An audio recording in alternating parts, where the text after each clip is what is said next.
I'm Jay Taylor. I'm the editor of a newsletter called Jay Taylor's Gold, Energy, and Tech Stocks, and I'm here in Vancouver at the Metals Investor Forum with Knox Henderson. He is the Vice President Corporate Development of Canagold Resources. Welcome, Knox. Thanks, Jay. Good to catch up with you. Yeah. Now, Canagold Resources and the project, the new Polaris, is their, I guess, their flagship, maybe their That is the flagship. Really we do have assets in Nevada, but the flagship that we're really focusing on is right. new Polaris. I have you at 73.1 million shares, something like that? That sounds right. We just completed a $5 million financing flow through at 50 cents. And so topped up the till, and we'll be drilling all winter, actually. You'll be drilling all winter. This is in British Columbia. Yeah, correct. Quite a ways up there. We're right up near Atlan, BC. We're just in an hour south. If you're flying on a plane, it's all fly in, fly out. But we're actually nearer to sea level, so we don't have the high altitude that you'd get like in the Golden Triangle. So we can access it year round and drill year round. Keep drilling year round. Now you have the new Polaris is a project that was in production in the past and has sort of an interesting history. Would you like to just relate that? Yeah, it was actually mined in the 30s, the 40s, and 50s. They used to make a gold concentrate and then barge it down to Washington State. Mm-hmm. And I think it was in 1951, one of the barges actually sunk, which sadly sunk the company. And it sat idle for a number of years until the early 1990s when Brad Cook, who's also the founder of Endeavour Silver, he picked it up in the 90s. And then since then, it was under a previous name, but they drilled it's all round numbers. There's 1,000 drill holes, there's 1 million ounces of gold, and it's all at 10 gram gold per ton. Wow. And half of it's inferred and half of it's indicated, and we're just now drilling the inferred to take it up into the indicated status. There is a PEA on it done in May 2020, but we're going to drill and expand the resource, which we'll be doing more this winter, and then revise the PEA as we march it towards a feasibility. So that's the idea, is to expand it before you look to do something towards production or... Yeah, exactly. We think because it's a little bit different than what you would see in BC, like in the Golden Triangle where you have VMS and epithermal and porphyries. This is actually a mesothermal gold system like you see in Red Lake. And so that's sort of the interesting aspect of this asset. And that's why the grade is so high. Yep. 10.3 grams per ton. In the PEA, yeah. So tell us about the PEA. What sort of...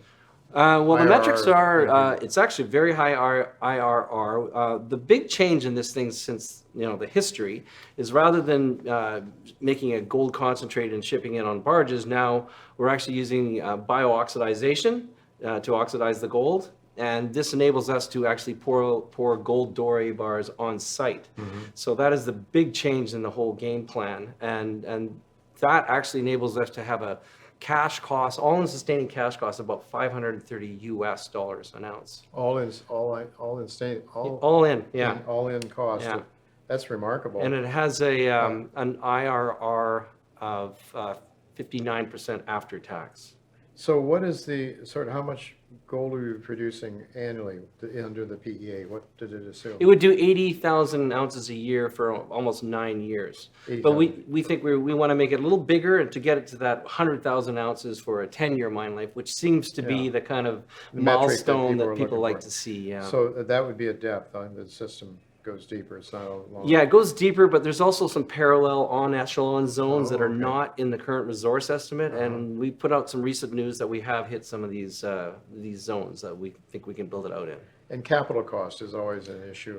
Yeah, well, that's the other thing that really attracted me to this company. I've joined the company about 6 months ago, and it was the high grade gold, but the low cost, and the capital cost in the PEA is only about 111 million US. So when you have an NPV of 330 million US and a capital cost of 100, that's a 3-to-1 ratio, which is pretty attractive. Yeah. Very good. Yeah. Well, the high grade helps to keep the size of the mill and all that down, right? You don't have to... Yeah, in the mine plan, it's 750 tons per day. But if we do add some more ounces, we would try to maybe tweak that to get up to maybe 950 tons a day, Yeah. which would enable the 100,000 ounces a year. That's the goal. So what should investors be looking at now? What news flow do you have that people should be paying attention to? Well, the good thing is we have 2 rigs up there. We just finished 24,000 meters of drilling, or we're finishing up, and we're hitting those we're getting good high grade in the infill drilling, but also in these parallel zones. So we're just going to keep drilling now all throughout winter. The labs should free up, I think, in the winter because all the Golden Triangle people are, not drilling. Yeah, So that's true. so that should help us. So we're going to have a lot of news flow, Good. in the next, 3 months or so. So look to us expanding the size of the resource. And you're well-funded, you said, and you're Yeah, ready yeah, to we're go? about 6 million cash right now. Yeah. Can take you through next year? Well, it'll take us through much Part- of next year. much of Yeah. next year. Well, I think it's a very interesting story. My concern was, let's see, a little larger production level, but it looks like that's what you have in mind as well. Absolutely. Look Yeah. to expand it so you can get up to those levels. Well, it looks interesting, that's for sure. I take a look at it again. I knew it when Brad Cook had it years and years ago, Well, he still has it. decades ago, and a new Polaris. Absolutely. Anything else, Knox? No, what I really like about it is that it's high grade, it's low cost, it's a fly-in, fly-out operation with a small footprint.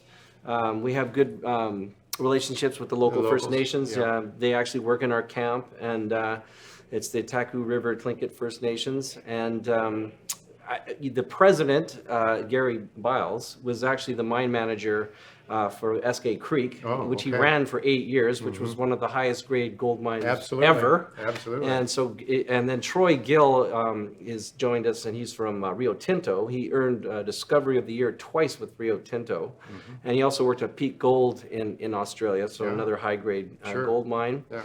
Andrew Bowring just joined the board last year from Prime Mining, Millennium Lithium. He's obviously well known in the capital markets. So you've got a capital markets powerhouse. You've got fantastic technological team in an area that was previously mined. There's other mines in the area. That's So I just think it's really exciting little Good project. story. Yeah. One that you look forward to working with, I guess. Yep, absolutely, yeah. Saw the numbers.